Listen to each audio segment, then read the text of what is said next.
भारत में जामनगर के अंदर दुनिया का सबसे बड़ा डेटा सेंटर बनाया जाएगा। इसकी कैपेसिटी बताई जा रही है 3 गीगावाट। भारत के अंदर माइक्रोसॉफ्ट के जो सीईओ वो गए हैं और उन्होंने तकरीबन $3 अरब की इन्वेस्टमेंट का ऐलान किया है। AI doesn't sit on its own, right? It requires the entire compute stack. And so we are building that out at a worldwide level. We have 60 plus regions. We have 300 plus data centers around the world.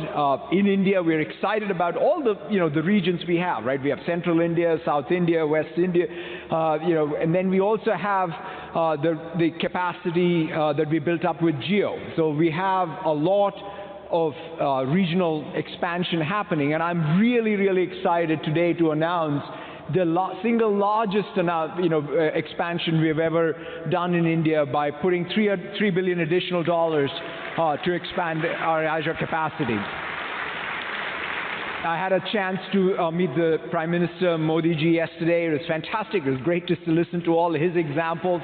Satya नदेला है, क्या वो पाकिस्तान नहीं आ सकते? सत्या नदेला तो 1-1 billion के लिए मारे फिर रहे हैं। माइक्रोसॉफ्ट जो है वो इंडिया में लार्जेस्ट डाटा सेंटर खोलना चाह रहा है। ये है कि जी वर्ल्ड बैंक की तरफ से कहा गया है कि पाकिस्तान को नेक्स्ट 10 इयर्स में वो $20 बिलियन देंगे, यानी India will be AI first nation. इससे तो इंडिया वालों को बहुत ज्यादा फायदा होगा। मैं अपने लोगों को कहती हूँ वर्ल्ड बैंक पे कभी भरोसा मत कीजिएगा। इसलिए पाकिस्तान में तो ये देखें ना कि सिर्फ वो है, यूट्यूब का ऑफिस भी नहीं है इधर। नमस्कार साथियों, जय भारत, भारत माता की जय। हिंदू टाइम न्यूज में आप सबका स्वागत है। दोस्तों, भारत का बिजनेस टाइकून मुकेश अंबानी भारत में विश्व का सबसे बड़ा AI डेटा सेंटर बनाने की तैयारी में जुट गया है, जिसकी खबर भारतीय मीडिया के साथ साथ विश्व की हर एक बड़ी बड़ी न्यूज़पेपर में छापा जा रहा है।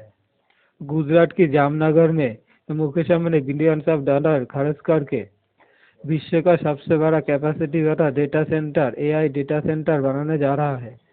और दूसरी तरफ भारत में AI डेटा सेंटर की उज्जवल भविष्य देखकर माइक्रोसॉफ्ट ने भी 3 बिलियन का ह्यूज इन्वेस्टमेंट किया है। इस खबर को सुनते हुए पाकिस्तानियों के बड़े मिर्ची लगी है।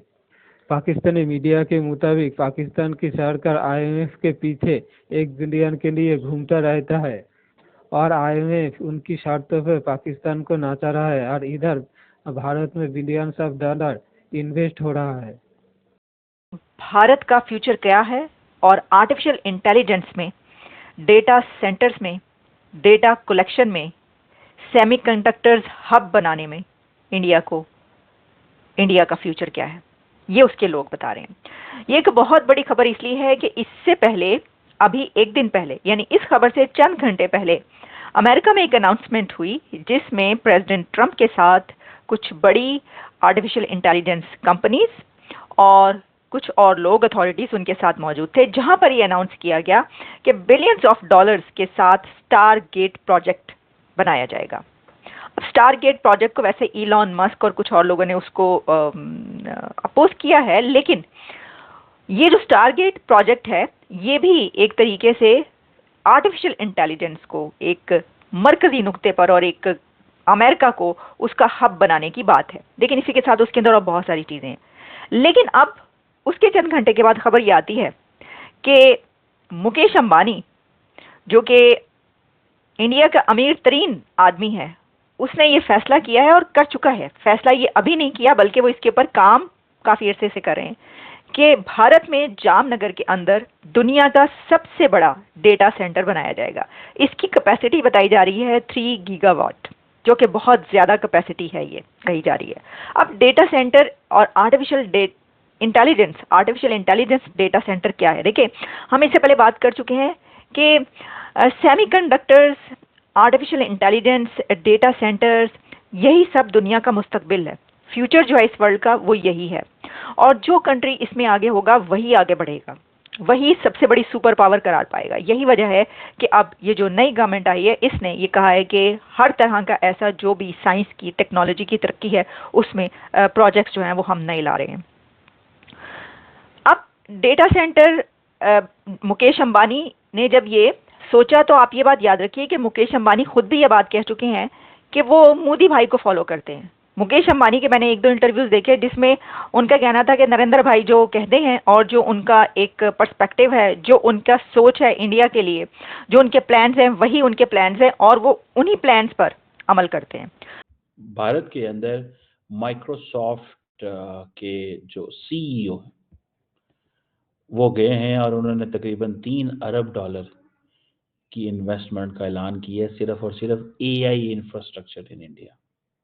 एआई, कुछ और नहीं। अब मुझे ये बताएं, वो कह रहे हैं कि क्लाउड एंड एआई इंफ्रास्ट्रक्चर में हम इन्वेस्टमेंट करेंगे। मैं सिर्फ एक चीज जानना चाहता हूं कि पाकिस्तान के अंदर सिर्फ एक साल के अंदर $1.62 बिलियन का नुकसान किया इंटरनेट को स्लो करके, तकरीबन 9,500 घंटे। जारी बात है हर चीज डॉलर्स में ट्रांसलेट होती है। अब ये जो सत्या नदेला है, क्या वो पाकिस्तान नहीं आ सकते? सत्या नदेला आ सकते हैं, क्यों नहीं आ सकते? वो बिल्कुल आ सकते हैं। वो बेंगलुरु में जाके एआई माइक्रोसॉफ्ट एआई टूर करके आ सकते हैं और वो कह सकते हैं कि जनाब हम पैसा लगाएंगे। एक कॉम्प्रिहेंसिव प्लान है। हम कहते हैं 240 मिलियन की आबादी है। गोल्डमैन सैक्स ये कहता है कि हम 2075 में दुनिया की 12वीं बड़ी इकोनॉमी होंगे। भाई मैं तो कहता हूँ 12वीं बड़ी का इससे भी बड़ी हम जो है वो 6ठी 7वीं पे आ सकते हैं। The only thing what we need is consistency. ये इतनी बड़ी आबादी का क्या करना है? अगले 10-12 सालों में ये आबादी 40 करोड़ के करीब जा रही है। 40 करोड़ को छोटा मुल्क होता है। सिर्फ क्वालिटी सिटीजन्स पैदा करने हैं, इस पे फोकस करना पड़ेगा। अब वो कह रहे हैं कि जी 10 मिलियन इंडियंस को ट्रेन करेंगे 2030। हमने भी 2 लाख पाकिस्तानियों को ट्रेन करने का ऐलान किया है। चाइना कहता है कि जी हम जो है वो करेगा ट्रेन जो है एक चाइनीज अदारा है, एक कंपनी है, मेरे ज़हन से उसका नाम निकल रहा है। So the point here is कि हमें वो कहते हैं India will be AI first nation. AI first nation, artificial intelligence में फर्स्ट नेशन बनना चाहते हैं। एआई इनोवेशन नेटवर्क वो स्टैब्लिश कर रहे हैं। ग्राउंड ब्रेकिंग इनिशिएटिव रख लिए हैं। मोदी साहब ने सब कुछ उनको दे दिया। ठीक है जी। अब मुझे सिर्फ इतना बताएं, क्या ये नदैला साहब जो है ये पाकिस्तान नहीं आ सकते? सत्या साहब बिल्कुल आ सकते हैं, लेके तो आए इनको। हम इसी से खुश हो जाते हैं जी कि हमसे जो है वो एक उनके कंट्री डायरेक्टर ने बात कर ली। ऐसे इन्हें जी ये है कि जी वर्ल्ड बैंक की तरफ से कहा गया है कि पाकिस्तान को नेक्स्ट 10 इयर्स में वो $20 बिलियन देंगे, यानी 10 साल में, अगले 10 साल जो पाकिस्तान के और टाइम शुरू होता है अब। जी हाँ, कौन बनेगा करोड़पति? ये जी हाँ, अब हमारे यहाँ यकीनन वो ये गेम खेला जा रहा होगा और लोग ये सोच रहे होंगे कि जी अब वर्ल्ड बैंक जो है वो पाकिस्तान को नेक्स्ट 10 इयर्स में जो है $20 बिलियन जो है वो देगा और उसके बाद कौन बनेगा करोड़पति। तो भाई लोग डिसाइड कर रहे होंगे कि कौन बनेगा करोड़पति। आपको तो पता ही है ना, कॉर्नर के प्लॉट और वो यूके और लंदन और अमेरिका और कनाडा। तो जी और फिर आयरलैंड वायरलैंड भी खरीदना होता है और कभी कभी पिज्जा फ्रेंचाइज भी बनानी होती है आसिम सलीम बाजवा टाइप की। तो बहरहाल वो पैसा जो है वो अब आता हुआ दिखाई दे रहा है। ये और बात है, मैं अपने लोगों को कहती हूँ वर्ल्ड बैंक पे कभी भरोसा मत कीजिएगा, इसलिए कि वर्ल्ड बैंक ने अभी रिसेंटली हमारे $500 मिलियन कैंसिल कर दिए थे। तो ऐसा ना हो कि आप लोग जो हैं वो प्लॉट की पेमेंट, जो एडवांस पेमेंट थोड़ी की जाती है वो पहले ही दे दें और पता लगे कि इधर से इन्होंने जो है वो कैंसिल कर दिया और इन्होंने कह दिया कि बोलो पेंसिल, तो जी आपका कर्जा कैंसिल। तो ऐसा ना हो जाए, तो इसलिए मुझे लगता है कि थोड़ा सा एहतियात किएगा और अपने जो अभी पैसा आपने बना लिए हैं या ठग लिए हैं या करप्शन से या जैसे भी, या मेहनत से भी हो सकता है, भाई करप्शन में भी बड़ी मेहनत लगती है, किससे कह रही है कि करप्शन का पैसा ऐसे ही आ जाता है। लेकिन बात सारी है कि वो पैसा फंसा नहीं दिएगा जब तक कि ये वर्ल्ड बैंक वाले दे ना दे, इसलिए कि इन्होंने तो जब से $500 मिलियन हमारे कैंसिल किए हैं, मेरा तो इनके ऊपर से बिल्कुल भरोसा ही उठ गया है, यानी ये किसी भरोसे के काबिल नहीं है। हाँ, लेकिन ये जरूर है कि वर्ल्ड बैंक की तरफ से कहा गया है कि जी तकरीबन $20 बिलियन पाकिस्तान को अगले 10 साल में दिए जाएंगे। तो एक साथ क्यों नहीं दे देते? इनको क्या लगता है हम इतने पैसे दे के बेहोश हो जाएंगे? हम तो एक बिलियन के लिए मारे फिर रहे हैं और ये हमें 20 बिलियन की कहानी सुनाकर साथ ही 10 साल भी, मतलब 10 साल कौन जीता है पता नहीं, कौन रहेगा कौन नहीं रहेगा।